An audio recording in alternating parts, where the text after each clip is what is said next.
Hey, and welcome all you celebrities, soon-to-be celebrities, and impatient entrepreneurs. It's Jumpstart Jim, and I'm going to explain to you a little bit about where the Jumpstart Jim actually came from. It actually became very important that you understand this story because that's where the impatient entrepreneur came from also. So back in the 90s, I was running 5 different companies. I was doing a personal training company, I ran a martial arts school, I ran some private instruction classes that also taught CEOs and special forces people self-defense and martial arts. I was doing an exercise therapy program, and I had another business that was doing real estate investing. Beyond that, on the side, I was also, as if that wasn't enough, doing stock market trading. I was trading options in the stock market for a business owner who asked me to manage his money and do these options because as an impatient entrepreneur myself, I loved learning. I had learned how to do this, and I was doing quite well for him, making him about $50,000 a month just on options. So I said all that to say this. At the time, I was actually considered a professional athlete. I was working out with professional fighters, people going on to the MMA, special forces people. So I was in pretty good shape. I mean, I was more the trainer than I was the athlete, but I was in really good shape. And one morning, I'm driving to work, and I'm driving through Pittsburgh, and it's raining lightly, and I'm going through what's called the Fort Pitt Tunnel.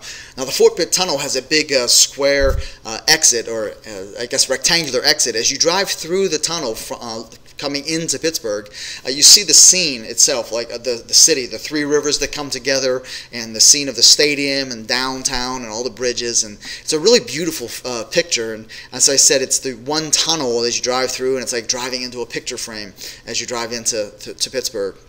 So I'm driving on my way to work about 5:30 in the morning to my first client's home, and I glance down and make sure I'm doing okay. I'm doing 55 miles per hour, which is the speed limit. And I glance back up, and right as I look up, I get real nauseous. And I don't understand what's going on. The next thing I know, I'm doing 55 miles per hour, and I hear, "Hey, are you okay? Hey, are you okay?" Someone's outside my window. Now, my brain's thinking, I'm doing 55, who's outside my window yelling? And I realized after the cobwebs cleared, I passed out.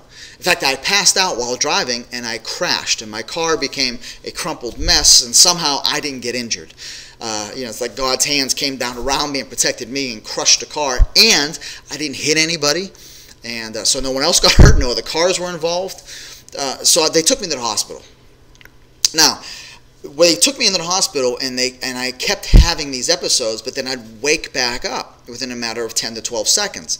And the nurses are running in with these crash carts, and they look at me and it's like, "Are you okay?" I was like, "Yeah, I'm fine. I'd be talking like I am now." But I didn't realize I was actually passing out. I thought I was just falling asleep and waking back up. I didn't quite catch what was going on. I said, "Well, can you explain what's going on?" And, No, we're going to wait for the doctor to come in. So my doctor comes in, and they tell me, "You've got the best cholesterol we've checked. We've got some of the best arteries. You've got incredibly strong heart rate, breathing. Everything's healthy on you. We're not sure what's going on, but for some reason, you're flatlining. Your heart is just flatlining for like 10 or 12 seconds at a time, and then it starts back up on its own. We're not sure what's wrong with you, and we don't trust putting a pacemaker in somebody who's only 35 years old."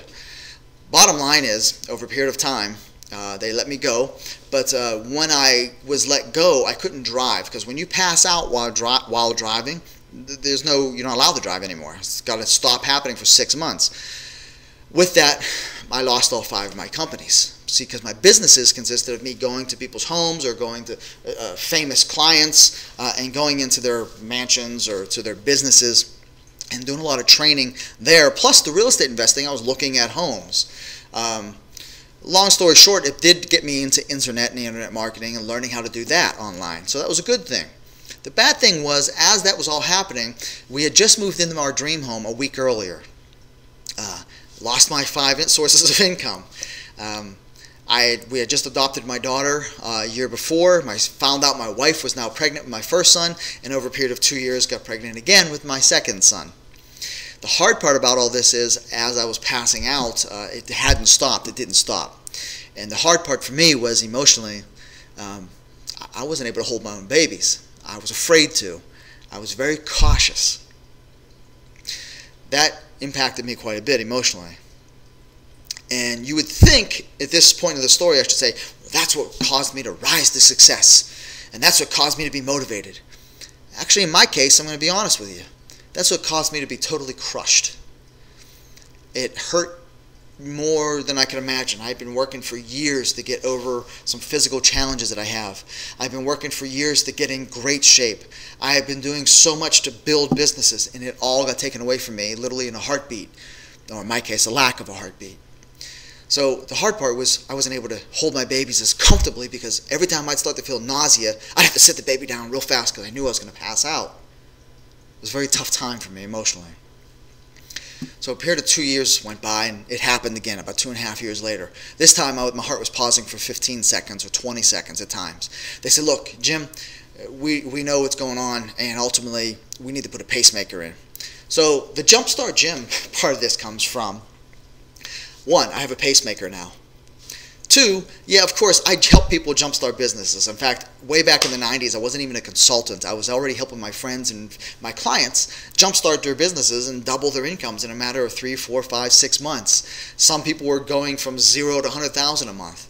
I was helping people, but I wasn't charging for it at the time. So I was like, man, you really jumpstart our business. And then I ended up with a pacemaker. So for me, Jumpstart Gym has 2 reasons that I'm called Jumpstart. One, I'll help your business double as quickly as possible, and sometimes I can get you 6 and 7 figures in your businesses. But 2, also, occasionally I have my own Jumpstart with my own pacemaker going on. So that's how Jumpstart Gym came about, and that actually led to me evolving the Inpatient Entrepreneur. And I'll tell you a little bit more in some other videos about what the Inpatient Entrepreneur includes. But as for Jumpstart Gym, I appreciate you, thank you, and we'll check in with you soon.